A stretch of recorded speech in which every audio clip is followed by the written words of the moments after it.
എല്ലാവർക്കും ഈശോമിശിഹായ്ക്ക് സ്തുതിയായിരിക്കട്ടെ. പരിശുദ്ധ അമ്മയുടെ കൃപാവരത്താൽ ഈ അൾത്താരെ വന്ന് സാക്ഷ്യം പറയാൻ സാധിച്ചതിനോട് പ്രത്യേകം നന്ദി പറയുന്നു. എൻ്റെ പേര് ജിജു കുര്യാക്കോസ് ലൂക്കാച്ചൻ. ഞാൻ മൂവാറ്റുപുഴ കലൂർ ഇടവകയിൽ നിന്നാണ് വരുന്നത്. ഞാൻ കഴിഞ്ഞ 22 കൊല്ലമായിട്ട് ഷാർജയിലാണ് വർക്ക് ചെയ്യുന്നത്. എനിക്ക് 22 കൊല്ലത്തിൽ 11 കൊല്ലമായിട്ട് ഞാൻ എൻ്റെ സ്വന്തമായിട്ടൊരു ബിസിനസ് റൺ ചെയ്യുവാണ്. ഞാൻ ആ ബിസിനസ് തുടങ്ങി ഞാൻ കൃപാസനത്തിൽ ആദ്യമായിട്ട് കാലുകുത്തുന്നത് 2022 ജൂൺ 21 തീയതിയാണ്. അതിന് 6 മാസം മുമ്പ് ഞാൻ വന്നിരുന്നു. ഇവിടെ വന്നപ്പോൾ അന്ന് കോവിഡ് കാരണം ഇവിടുത്തെ ഗേറ്റും ബാക്കിയെല്ലാം ലോക്കായിരുന്നു. എനിക്ക് പ്രത്യേകിച്ച് കൃപാസനത്തെക്കുറിച്ച് ഒന്നും അറിയത്തുണ്ടായിരുന്നില്ല.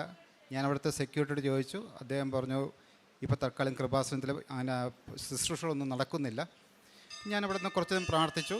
എന്നിട്ട് ആർത്തിങ്കൾ പള്ളി പോയി ഒരു കുർബാനയും കണ്ട് വീട്ടിൽ പോയി. അതിനുശേഷം 2ാം പ്രാവശ്യം ഞാൻ വന്നതാണ് ജൂൺ 21 തീയതി. എല്ലാവരെ പോലെ ഞാനും വന്നു. എനിക്ക് പ്രത്യേകിച്ച് ഉടമ്പടി എടുക്കാൻ പ്ലാനൊന്നും ഉണ്ടായിരുന്നില്ല. വന്നപ്പോൾ ആ സെക്യൂരിറ്റി ചേട്ടൻ ലൈനിൽ നിൽക്കാൻ പറഞ്ഞു. ഞാൻ ലൈനിൽ നിന്നു. അവിടെ കൗണ്ടറിൽ വന്നപ്പോൾ കൗണ്ടറിലുള്ള ചേട്ടൻ മൊബൈൽ നമ്പർ ചോദിച്ചു. മൊബൈൽ നമ്പർ കൊടുത്തു. അപ്പോൾ എൻ്റെ ഒരു ഉദ്ദേശം കോവിഡിന് ഇവിടെ വരുന്നവരുടെയൊക്കെ നമ്പറും ഡീറ്റെയിൽസ് എടുക്കുന്നത് മാത്രമാണ്. അതിനുശേഷമാണ് എനിക്ക് മനസ്സിലായത് ഇത് ഉടമ്പടി എടുക്കാനുള്ള ടോക്കണാണ് എനിക്ക് കിട്ടിയിരുന്നുള്ളത്. പിന്നെ മുകളിൽ പോയി ഉടമ്പടി എടുത്തു. ഞാൻ ഉടമ്പടി എടുക്കാൻ പോകുന്ന സമയത്ത് ഞാൻ എൻ്റെ മൊബൈൽ സൈലൻറ്റ് മോഡിലാണ് ഇട്ടിരുന്നത്.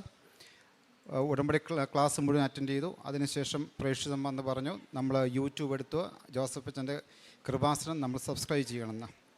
ഞാനിവിടെ വരുന്നതിന് മുമ്പായിട്ട് ഞാൻ ബിസിനസ് റണ്ണിങ് ചെയ്യുമെന്ന് പറഞ്ഞു. ബിസിനസ് വളരെ ഡ്രോപ്പിലായിട്ട് നിന്നിരുന്നത്.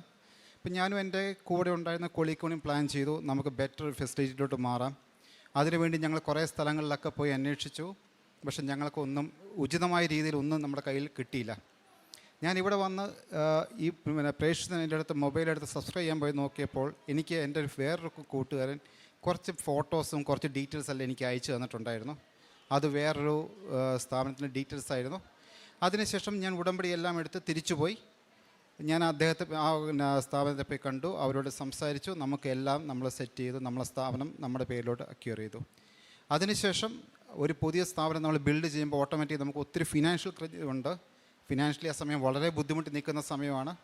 എന്നിരുന്നാലും ഒരാളുടെ കയ്യിൽ നിന്ന് പോലും 1 രൂപ പോലും കടം മേടിക്കാതെ എനിക്ക് ആ കംപ്ലീറ്റ് ഫെസിലിറ്റി എനിക്ക് ഫർണിഷ് ചെയ്യാൻ എനിക്ക് സാധിച്ചു. എനിക്ക് കിട്ടാനുണ്ടായിരുന്ന കുറേ പൈസകൾ എനിക്ക് ആ സമയത്ത് തരാനുള്ള ആളുകൾ 1 by 1 ഞാൻ പോലും അറിയാതെ എൻ്റെ അക്കൗണ്ടിലോട്ട് പൈസ വന്നുകൊണ്ടിരുന്നു. അത് പ്രത്യേകിച്ച് മാതാവിൻ്റെ അനുഗ്രഹം ഒന്നുകൊണ്ട് മാത്രമാണെന്ന് ഞാൻ വിശ്വസിക്കുന്നു. അച്ഛൻ സ്ഥിരം പറയുന്നുള്ളത് പോലെ ഇവിടെ വരുന്ന എല്ലാവർക്കും മാതാവിൻ്റെ ടച്ച് മനസ്സിലുണ്ടാവും. അതേപോലെ അത് മാതാവിൻ്റെ ബ്ലെസ്സിങ് കിട്ടിയതാണെന്ന് ഞാൻ പൂർണ്ണമായി വിശ്വസിക്കുന്നു. എൻ്റെ ബിസിനസ് ഞാൻ നോക്കുമ്പോൾ ഞാൻ അതിനെ 3 ഫേസ് ആയിട്ടാണ് കാണുന്നത്. കൃപാസനത്തിൽ വരുന്നതിന് മുമ്പുള്ള ഫേസ്, കൃപാസനത്തിൽ വന്ന് 2024 ജപമാല റാലി വരെയുള്ള ഫേസ്, ജപമാല റാലിക്ക് ശേഷമുള്ള ഫേസ്. വന്ന് ഉടമ്പടി എടുത്ത് ജപമാല റാലി കഴിഞ്ഞ കൊല്ലം 2024 ജപമാല റാലി ഞാൻ അറ്റൻഡ് ചെയ്തത്. അതുവരെ എനിക്ക് വർക്കുകളുണ്ട്, പക്ഷേ എല്ലാം കറക്റ്റ്, നമുക്ക് അധികം പ്രോഫിറ്റില്ല, ലോസ് ഇല്ലാത്ത രീതിയിൽ നമ്മൾ പോയിക്കൊണ്ടിരിക്കുന്നത്. അതിനുശേഷം ജപമാല റാലി, കഴിഞ്ഞ കൊല്ലത്തെ ജപമാല റാലി ഞാൻ വന്ന് അറ്റൻഡ് ചെയ്തു. ഇവിടെ നിന്ന് അർത്തുങ്കൽ പള്ളി വരെ ഞങ്ങൾ നടന്നു. അർത്തുങ്കൽ പള്ളി ചെന്നപ്പോൾ എൻ്റെ മനസ്സിൽ എനിക്ക് തോന്നി, ദൈവമേ, ഞാൻ എന്തോ വലിയൊരു കാര്യം ചെയ്തു, എനിക്ക് ഇവിടെ നിന്ന് അവിടെ വരെ എത്താൻ പറ്റിയല്ലോ. ഞങ്ങൾ തിരിച്ചിങ്ങോട്ട് ഓട്ടെ വന്നപ്പോൾ ഞങ്ങളുടെ കൂടെ ഒരു അപ്പച്ചനും അമ്മച്ചിയും ഉണ്ടായിരുന്നു. ഞങ്ങൾ അപ്പച്ചനും അമ്മച്ചിയോട് സംസാരിച്ചു. അന്നേരമാണ് ഞങ്ങൾ ഞെട്ടിച്ച ഒരു ഇത് വന്ന്, അവർ കാസർഗോഡ് നിന്ന് കഴിഞ്ഞ 4 വർഷമായിട്ട് ജപമാല റാലി അറ്റൻഡ് ചെയ്യുന്നതാണ്. ശരിക്കും പറഞ്ഞാൽ അതെനിക്ക് വളരെ എൻ്റെ ഇന്നറിൽ വളരെ തോട്ട് വന്ന സംഭവമാണ്. കാരണം ഞങ്ങൾ എറണാകുളത്ത് നിന്ന് ഇവിടെ വരാൻ 2 മണിക്കൂർ പോലും സമയം വേണ്ട. ആ 2 മണിക്കൂറുള്ള ഞങ്ങൾക്ക് വരുന്ന ഒരു പ്രാവശ്യം ഞങ്ങൾ അറ്റൻഡ് ചെയ്തിട്ടുള്ളൂ. കാസർഗോഡുള്ള ആൾക്കാർ 4 വർഷം, അതൊരു അപ്പച്ചനും അമ്മച്ചിയുമാണ്. അവർ കഴിഞ്ഞ 4 വർഷം ഞങ്ങൾ അവരോട് സംസാരിച്ചപ്പോൾ അവരിൽ നിന്ന് നമുക്ക് കിട്ടിയൊരു പോസിറ്റീവ് വൈബുണ്ട്. അത് ശരിക്കും എൻ്റെ ഹൃദയത്തെ നന്നായിട്ട് സ്പർശിച്ച ഒരു സംഭവമാണ്. ജപമാല റാലിക്ക് ശേഷം ബിസിനസ്സുകൾ ഞാൻ എല്ലാ ദിവസവും മാതാവായിട്ട് നമ്മൾ പിന്നെ പ്രാർത്ഥിക്കുന്നുണ്ട്. ഉടമ്പടി ധ്യാനങ്ങൾ അറ്റൻഡ് ചെയ്യുന്നുണ്ട്. എല്ലാ ദിവസവും ഞങ്ങളുടെ ഒരു സിസ്റ്റം എന്ന് വെച്ച് രാവിലെ എഴുന്നേൽക്കുക, ഉടമ്പടി പ്രാർത്ഥന ചെല്ലുക. മക്കൾ സ്കൂളിൽ പോകുമ്പോൾ അവർക്ക് നമ്മൾ ഉപ്പ് കൊടുത്തിട്ടാണ് വിടുന്നത്. ഞാൻ ഓഫീസിൽ പോകുന്ന സമയത്തും ഞാൻ ഉപ്പും തൈലവും പുരട്ടും, അതുകൂടാതെ മാതാവിൻ്റെ കാസ്റ്റ്യൂമും എല്ലാം എൻ്റെ പേഴ്സിൽ വെച്ചിട്ടാണ് ഞാൻ പോകുന്നത്. അങ്ങനെ ഇരിക്കുമ്പോൾ കഴിഞ്ഞ 2024 ഞാൻ ചെയ്ത വർക്കിൻ്റെ ഇപ്പോൾ 2025 പകുതിയായിട്ടേ ഉള്ളൂ. മോർ ദാൻ 4 times ഞങ്ങളുടെ കമ്പനി ഇപ്പോൾ പ്രോജക്ട്സ് ഗെയിൻ ചെയ്തിട്ടുണ്ട്. അത് മാതാവിൻ്റെ പ്രത്യേക അനുഗ്രഹം ഒന്നുകൊണ്ട് മാത്രമാണ് നടന്നതെന്ന് ഞങ്ങൾ വിശ്വസിക്കുന്നു. ഇപ്പോൾ ഏത് പ്രോജക്റ്റ് നമുക്ക് കിട്ടിയാലും എനിക്ക് യാതൊരുവിധ അഹങ്കാരം എൻ്റെ മനസ്സിൽ വരാറില്ല. ഞാൻ ആ പ്രോജക്റ്റ് അതിൻ്റെ കോൺട്രാക്റ്റ് എടുത്ത് ടേബിളിൽ വയ്ക്കും, മാതാവിൻ്റെ കാസ്റ്റ് എടുത്ത് അതിൻ്റെ മുകളിൽ വയ്ക്കും, കുറച്ച് നേരം പ്രാർത്ഥിക്കും.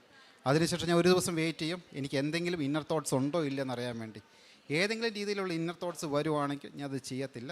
അതല്ലെങ്കിൽ അത് മുന്നോട്ട് പോകുന്നു. ദൈവത്തിൻ്റെ പ്രത്യേക അനുഗ്രഹം കൊണ്ട് എല്ലാ വർക്കുകളും നല്ല രീതിയിൽ മുന്നോട്ട് പോകുന്നു. ഞങ്ങൾ ആത്മീയ ജീവിതത്തിൽ പറയുവാണെങ്കിൽ ബൈബിൾ വായന ശക്തമായി മുന്നോട്ട് പോകുന്നു. ബൈബിൾ വായിക്കുമ്പോൾ പുതിയ പുതിയ അറിവുകളാണ് നമുക്ക് വരുന്നത്. രണ്ട് പ്രാവശ്യം ഞാൻ ബൈബിൾ ഫുൾ വായിച്ചു കഴിഞ്ഞു. ഈ 2 പ്രാവശ്യം വായിച്ച് 3-ാമത്തെ പ്രാവശ്യം വായിക്കുമ്പോഴും ഞാൻ ആദ്യം വായിച്ച അറിവല്ല എനിക്ക് വരുന്നത്, രണ്ടാമത്തെ വേറെ രീതിയിലുള്ള അറിവുകളാണ് എൻ്റെ മനസ്സിലോട്ട് വരുന്നത്. അതേപോലെ തന്നെ എല്ലാ 2 ആഴ്ച കൂടുമ്പോൾ ഞാൻ കുമ്പസാരിക്കാൻ തയ്യാറെടുക്കുന്നുണ്ട്. കുമ്പസാരത്തെക്കുറിച്ച് പറയുമ്പോൾ ആദ്യമൊക്കെ എല്ലാ 2 ആഴ്ച പോയി കുമ്പസാരിക്കുക എന്ന് മാത്രമേ ഞാൻ ചെയ്തുകൊണ്ടിരുന്നുള്ളൂ. ഒരു പ്രാവശ്യം കുമ്പസാരിക്കാൻ വേണ്ടി കയറിയ സമയത്ത് അച്ഛൻ എന്നോട് ചോദിച്ചു, ഞാൻ എൻ്റെ പാപങ്ങൾ പറയുന്നതിന് മുമ്പ് അച്ഛനോട് ചോദിച്ചു, 1 മിനിറ്റ് നിർത്ത്, കഴിഞ്ഞ പ്രാവശ്യം ചെല്ലിയ പാപങ്ങൾ എന്താണെന്ന് ഓർമ്മയുണ്ടോ? ഞാൻ പറഞ്ഞു, അച്ഛോ ഓർമ്മയില്ല. അച്ഛൻ തന്ന പ്രാശ്ചിത്വം എന്താണെന്ന് ഓർമ്മയുണ്ടോ? ഞാൻ പറഞ്ഞു അറിയത്തില്ല. കഴിഞ്ഞ പ്രാവശ്യം ചെയ്തതിന് ഈ പ്രാവശ്യം നമ്മൾ പാപം ബഹിഷ്കരിച്ച് എന്തൊക്കെയാണെന്ന് ഓർമ്മയുണ്ടോ? ഞാൻ പറഞ്ഞു അറിയില്ല അച്ഛോ. അച്ഛൻ പറഞ്ഞു, നിങ്ങൾ കുമ്പസാര കൂട്ടി വരുമ്പോൾ കഴിഞ്ഞ പ്രാവശ്യം പറഞ്ഞ പാപത്തിൽ നിന്ന് ഏതൊക്കെ പാപമാണ് നമ്മൾ മാറിയിരിക്കുന്നത്, ഏതൊക്കെ പാപമാണ് നമ്മൾ അതിൻ്റെ അറ്റ്ലീസ്റ്റ് ക്വാളിറ്റിയും കുറച്ചിരിക്കുന്നത്, അതാണ് നമ്മൾ ഫസ്റ്റ് ഹൈലൈറ്റ് ചെയ്യേണ്ടത്. അല്ല, അത് ശരിക്കും ഇപ്പോൾ ഞാൻ ചെയ്യുന്ന കുമ്പസാരത്തിൽ എനിക്കത് വളരെ ഇന്നർ തോട്ടാണത്. എല്ലാ പ്രാവശ്യവും പോയി സെയിം പാപം പറയുന്നതിൽ വളരെ ബുദ്ധിമുട്ട് ഇപ്പം എനിക്ക് ചില സമയത്ത് റിപ്പീറ്റ് വരുന്നുണ്ട്. അപ്പോൾ ഞാൻ അച്ഛനോടും പറയാറുണ്ട്, അച്ഛോ ഇത് റിപ്പീറ്റഡ് പാപമാണ്, ഞാൻ ട്രൈ ചെയ്യുന്നുണ്ട് പക്ഷെ നടക്കുന്നില്ല. അതേപോലെ തന്നെ ഞങ്ങൾ പത്രങ്ങൾ ഡിസ്ട്രിബ്യൂട്ട് ചെയ്യുന്നുണ്ട്. പത്രം ഡിസ്ട്രിബ്യൂട്ട് ചെയ്യുന്നത് ഞങ്ങൾക്ക് മിഡിൽ ഈസ്റ്റിൽ ഒത്തിരി റെസ്ട്രിക്ഷൻസ് ഉള്ളതുകൊണ്ട് ഞങ്ങൾ പള്ളിയിൽ തന്നെയാണ് പത്രം ഡിസ്ട്രിബ്യൂട്ട് കൊടുക്കുന്നത്. ഇത് ഞാൻ തന്നെയല്ല, ഞാനും എൻ്റെ 2 മക്കളും എൻ്റെ ഭാര്യ എല്ലാവരും ഞങ്ങളൊരു ഫാമിലി ആയിട്ടാണ് കൊടുക്കുന്നത്. മക്കളുടെ കയ്യിൽ നിന്ന് പത്രം മേടിക്കാൻ അവിടെയുള്ള ആളുകൾക്ക് വളരെ ഇൻട്രസ്റ്റാണ്. ഞങ്ങളുടെ കയ്യിൽ നിന്ന് മേടിക്കുന്നേക്കാൾ ഒരു കൊച്ചു വന്ന് പത്രം കൊടുക്കുമ്പോൾ അവരാ മോൻ്റെ കയ്യിൽ ഇടയ്ക്ക് ബ്ലെസ് ചെയ്യും.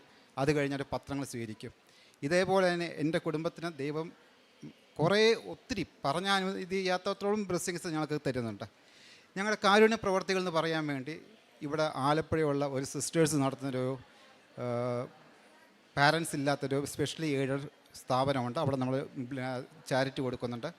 ആരും നമ്മുടെ അടുത്ത് വന്ന് ചോദിച്ചാലും നമ്മളെക്കൊണ്ട് പറ്റുന്ന രീതിയിൽ നമ്മളവരെ ഹെൽപ്പ് ചെയ്യാറുണ്ട്. ഞാൻ നാളെ തിരിച്ചു പോവുകയാണ്. എനിക്ക് പരിശുദ്ധ അമ്മ വഴി ഞങ്ങൾക്ക് തന്നിരിക്കുന്ന എല്ലാ അനുഗ്രഹത്തിനും പ്രത്യേകം നന്ദി പറയുന്നു. Thank you. 1 പത്രോസ് 5-ാം അധ്യായം 6-ാം തിരുവചനം. ദൈവത്തിൻ്റെ ശക്തമായ കരത്തിന് കീഴിൽ നിങ്ങൾ താഴ്മയോടെ നിൽക്കുവിൻ. അവിടുന്ന് തക്ക സമയത്ത് നിങ്ങളെ ഉയർത്തിക്കൊള്ളും. നിങ്ങളുടെ ഉത്കണ്ഠകളെല്ലാം അവിടുത്തെ ഏൽപ്പിക്കുവിൻ. അവിടുന്ന് നിങ്ങളുടെ കാര്യത്തിൽ ശ്രദ്ധാലുവാണ്.